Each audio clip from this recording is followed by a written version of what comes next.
So this is not a review. This is to serve as a heads up, because if you're going to see this movie, what the marketing department did with the trailer is literally tell you a totally different, paint you a totally different picture from what this movie is actually.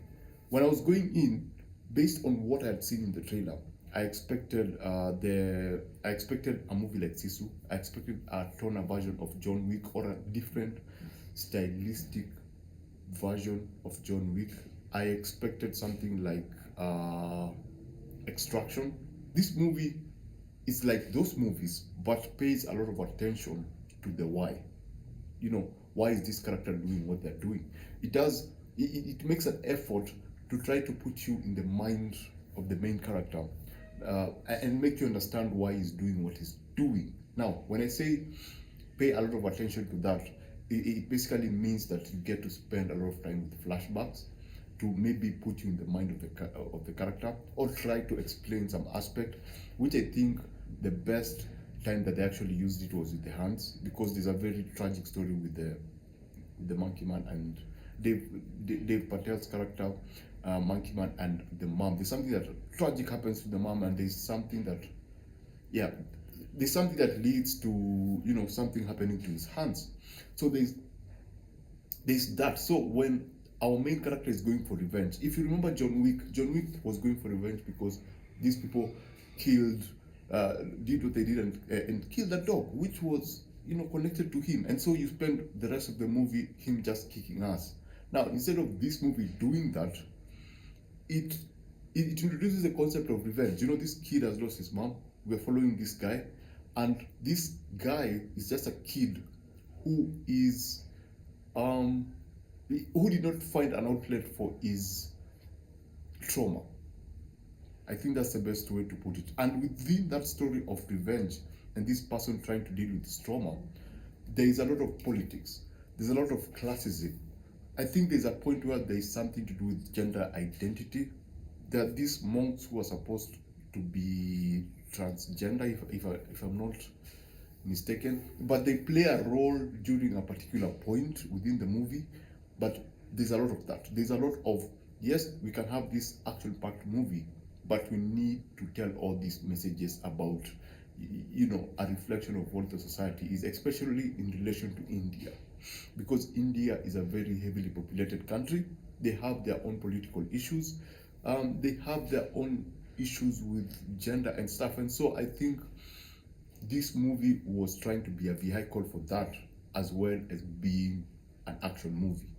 Now, if you were to take all those things away and now look at the action movie, the action movie within that story, is it good enough for you to actually go see it? Does it fall in line with what we've seen before with Extraction, Sisu, and John Wick? It has its own style. It has its own language. Actually, for me, I thought it was a blend of, it was more of a blend of Extraction, a bit of John Wick, and a lot of Bourne Identity. There's that erratic use of the camera, but it's used in such a way that, you know, all their fights are not like, it gives you the impression that the choreography leans towards the chaotic fights.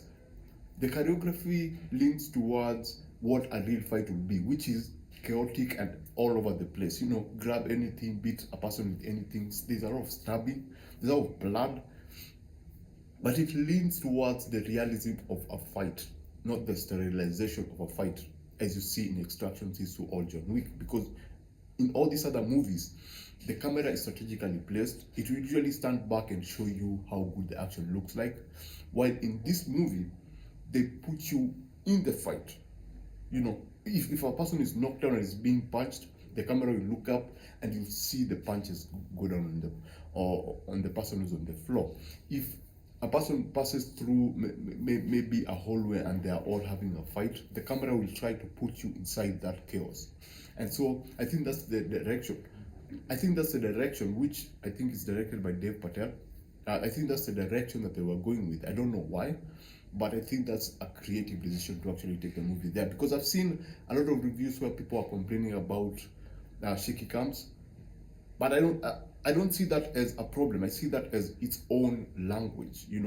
They're using it effectively to portray the madness that comes with the fight scene. So in terms of story wise, I like the story because it made me feel something. There's a very heartbreaking story within all these things, and they keep reminding you about it. This guy, our main character, the Monkey Man, is he's going through a lot of trauma, and is more likely the main character played by Dev Patel actually portrays that a lot in his silence. There are a lot of scenes whereby the camera just holds, and just holds on the character, and it lets you, maybe for those who are emotionally invested in the film, take in the moment and take in the state that that person is during that particular process. As I said, there's a lot of messaging, cultural, there's a lot of mythology, there's a lot of classicism between the poor and the rich, which I think is a problem in India, whereby the poor are treated a certain way, while the rich people, they live their own different, they live in their own different small world where extravagance and all these cool parties happen. They're treated differently, and they treat the poor very much different. And I think it's something that is popular in India, whereby you can find poor people living, on the slums, and next to it there's a high rise, and the rich people are living up there. So you'll see like a super expensive car going through the streets, where you have poor people to go into this one building that is full of rich people. So I thought that was interesting, but here's where my heads up comes in. Do not go into this movie expecting Extraction. Do not go into this movie expecting John Wick, because you will be disappointed. If you go in expecting a very tragic story about a young man who's trying to deal with his trauma and trying to deal with whatever happened, to a very special someone in his life, and struggling and eventually getting over that at the end, then you'll have a great time. It's also a very atmospheric movie. It's shot very, very well. There's a lot of you feel the environments. I don't know, you feel the environments because of how they use the color, because of how they compose the scene. Where you have the backgrounds, you have the mids, and then you have the foreground. So that layering of some scenes is wonderful, and then they add a lot of fogs, so you get this really atmospheric environments, and they pumped up the saturation a bit, so the colors actually pop, the blood looks and feels.